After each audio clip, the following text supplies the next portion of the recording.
Breaking news.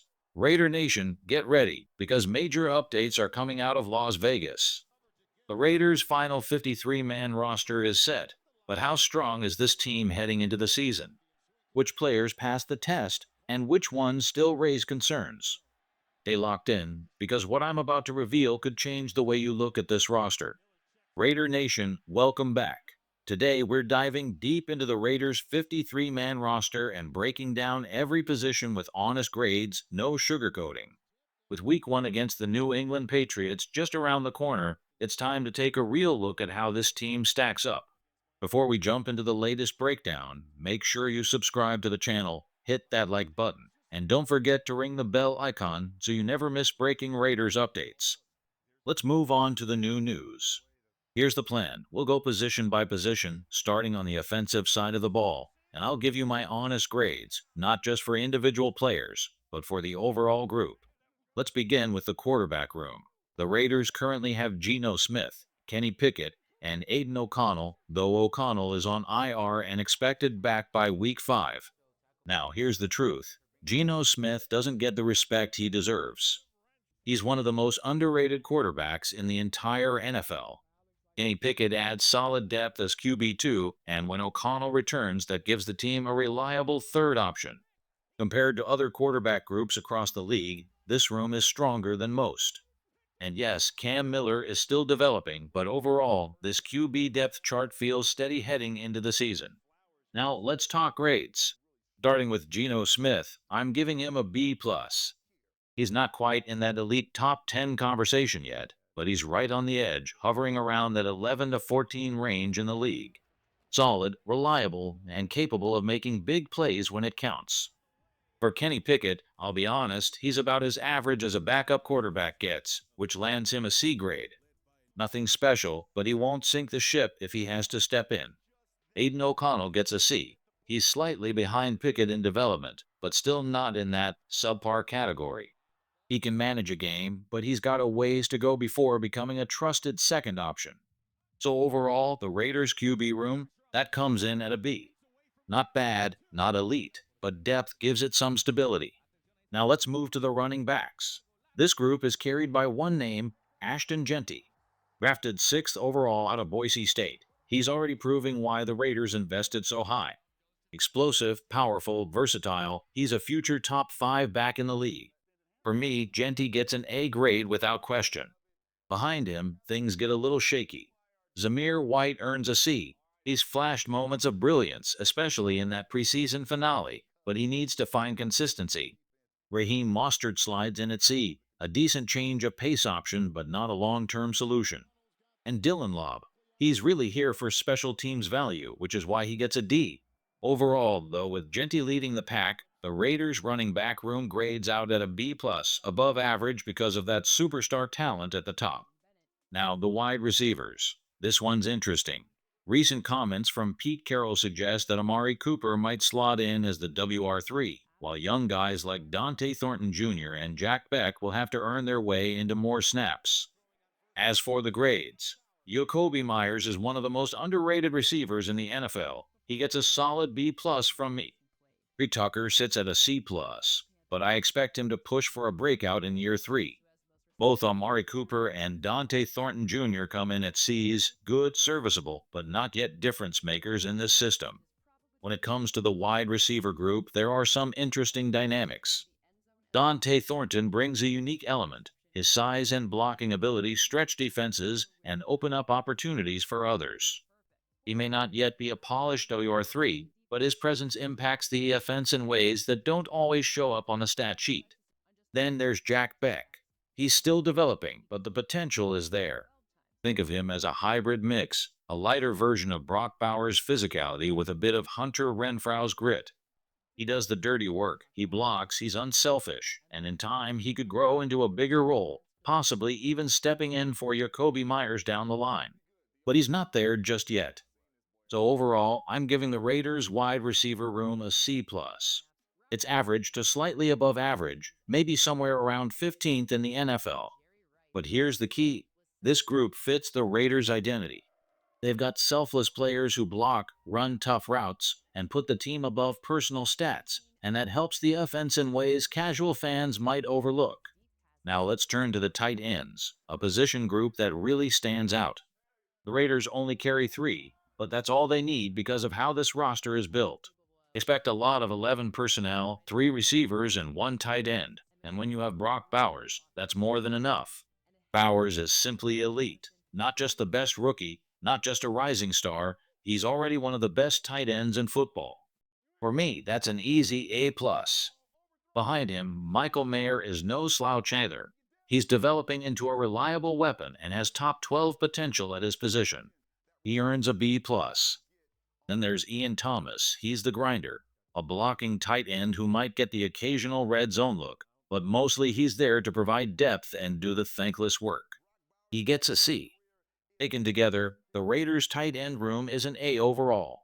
It's one of the strongest units in the entire NFL, and it gives this offense a real advantage. And with that, we shift to the heart of the offense, the offensive line. This is where things start to get really interesting. When grading the offensive line, I like to separate the starters from the backups. It's not fair to drag down the first unit just because depth is weaker. Starting with the first team offensive line.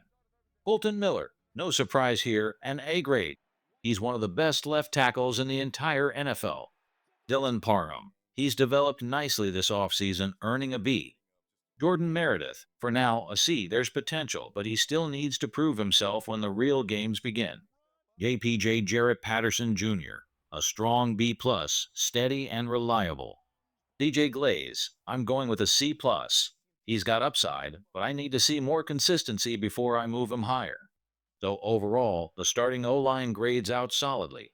I have confidence in this unit, though Meredith and Glaze remain the big question marks. Now when we turn to the backups, the picture changes. Alex Kappa gets a C. Even though he struggled last season, he's clearly the sixth man on this line. Charles Grant and Stone Forsythe both land at D+. Better than what the Raiders had in past years, but still not where they need to be. Will Putnam and Caleb Rogers, they come in at the bottom, a D for each. Rogers in particular is still very raw. His rookie season has shown just how much development is ahead of him. That makes the backup O-line a D overall, and honestly, that's where the concern lies. If injuries pile up, protection could quickly fall apart. Now with the offense graded, we shift to the other side of the ball, the defense. And let's be real, this is the part that keeps fans up at night. If there's one area that could make or break this season, it's what happens on that side of the field. All right, let's flip the field and talk defense. And I'll be straight with you, this side of the ball has some real concerns. You're going to see some strong grades at the top, but you're also going to see some ugly ones further down the roster. Let's start with the defensive ends. Max Crosby, no debate here, he's an A+. One of the very best defenders in the entire league, and the heartbeat of this defense. Malcolm Koonce, this one hurts a little. I gave him a C+. He flashed big time in 2023, but so far he hasn't looked like the same player. He showed some signs late in the preseason, but overall it hasn't been inspiring. Larry Wilson, this is tricky because he's played both end and inside. As a defensive tackle, I'd lean closer to a B+, but as a pure edge he hasn't been nearly as dominant, maybe closer to a C. Split the difference, and he lands at a B for now. Charles Snowden and Brennan Jackson. These are depth guys, and that's what their grades reflect. Both sit at a D+. They'll rotate in for a handful of snaps, give the starters a breather, but you're not counting on them to change a game. So overall, this defensive end group is very top-heavy. With Crosby, you're elite. Without him, things get shaky fast. Now let's slide inside to the defensive tackles. The Raiders are carrying 6 players here, and this is where the real battles in the trenches will play out. When it comes to the defensive tackles, I'll be honest, I only feel confident in 2 of the 6. The rest? It's more of a wait-and-see situation. For now, Adam Butler and Thomas Booker look like the leaders of the group. Butler earns a B, solid but not dominant. Booker? I've got him at a C+. He's shown flashes, but consistency is the key. Behind them, the depth gets shaky. Jonnu Lalu sits at a C, and the rest, Lou Hemingway, J.J. Pages, and Lecky Fu, are raw, rotational guys at best. It's going to take a lot of mixing and matching just to keep this interior stable. Overall, the defensive tackle room is a straight C. Not terrible, not good, just average. The real hope here is that defensive line coach Rob Leonard, one of the best in the business, can coach these players up and squeeze more production out of them. If he can elevate this group even slightly from a C to a B, it changes the entire defensive front. Now let's shift to the linebackers. The Raiders are rolling with six here, and the top names are Jermaine Pratt, Alandon Roberts, Devin White, and Jamal Adams. These are the players you'll see on the field the most. Jermaine Pratt, C+, solid, dependable, probably the best of the bunch. Alandon Roberts, C, physical but limited in coverage. Devin White, C, once a rising star, now more of an average piece. Jamal Adams, C, a big name, but injuries and inconsistency keep him from being the difference maker he once was. The depth, that's where things fall off. Tommy Eichenberg and Cody Lindenberg are both Ds. They'll get special team snaps and spot duty, but you don't want them starting meaningful games. So overall, this linebacker unit is a collection of average players, good enough to hold their own at times, but not the type of group that strikes fear into an opponent. And now, we arrive at the position that makes me the most nervous, the cornerback room. Honestly, grading this group reminds me of my very first algebra test back in ninth grade. Let's be real here, the Raiders' cornerback room is a problem. And I don't just mean a little thin. I mean the kind of problem that keeps defensive coordinators awake at night. Your top corner is Eric Stokes, and I gave him a C. He's serviceable, he's average, but when your best corner is just average, that's a red flag. After Stokes, the drop-off is steep. Honestly, there are players in this room who wouldn't even make 75% of NFL rosters. That's how shaky it is. Darnay Holmes, I want to believe in him, but belief doesn't equal production. Eucorian Bennett, we've heard some buzz in the offseason, but the fact that he's sitting behind guys like Jack Jones and Q Blue Kelly tells you everything you need to know. So what does that mean for week one? You're going to see a ton of Stokes, a lot of Jack Jones, and plenty of Q Blue Kelly. Raider Nation, I'll be honest with you. I'm begging the front office to upgrade this unit. Because right now, this is a D-grade cornerback room. And in today's pass-heavy NFL, that's a dangerous weakness. Now let's shift to the safety group. This is where things get a little steadier. Jeremy Chin and Isaiah Polamau are your clear top two guys. Those are the players you can actually lean on, and they're going to be asked to carry a heavy load. Behind them, things get murky fast. Tristan McCollum is a D+. Lonnie Johnson Jr., coming back from injury, I've got him at a D, and honestly, there's no telling what version of him the Raiders will get once he's healthy. Chris Smith, also a D. This safety room has potential at the top, but the depth is concerning. If Chin or Polamau go down, the silver and black could be in real trouble on the back end. All right, let's move on to the special teams unit. First things first, Trey Tucker is locked in as your starting punt returner and kick returner. He's got the speed and vision to be dangerous with the ball in his hands. Behind him, expect Dylan Lobb to handle most of the backup duties, both on punts and kickoffs. Maybe we see a sprinkle of Zamir White here and there, but make no mistake, Tucker is the feature guy in the return game. Now let's grade it out. Daniel Carlson, I've got him at a C+. When he's locked in, he looks like one of the better kickers in the league. But then you'll see some inconsistency creep in, and that drags him back down to average. Jacob Bobenmoyer, long snapper, for me, he's above average. Why? Chemistry. He's been with this unit for a while, and in special teams, rhythm and trust are everything. A.J. Cole, no debate here. Best punter on the planet. A plus, period. Put it all together, and the Raiders' special teams grade is a solid B+.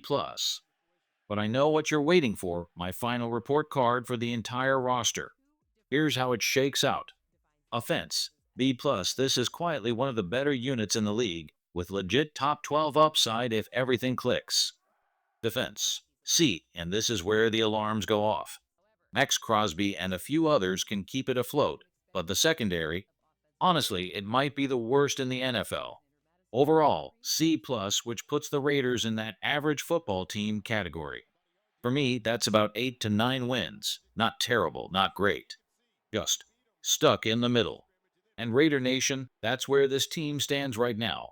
Not a contender, not a pushover, just right in the NFL's gray area, waiting for someone or something to tip the scale.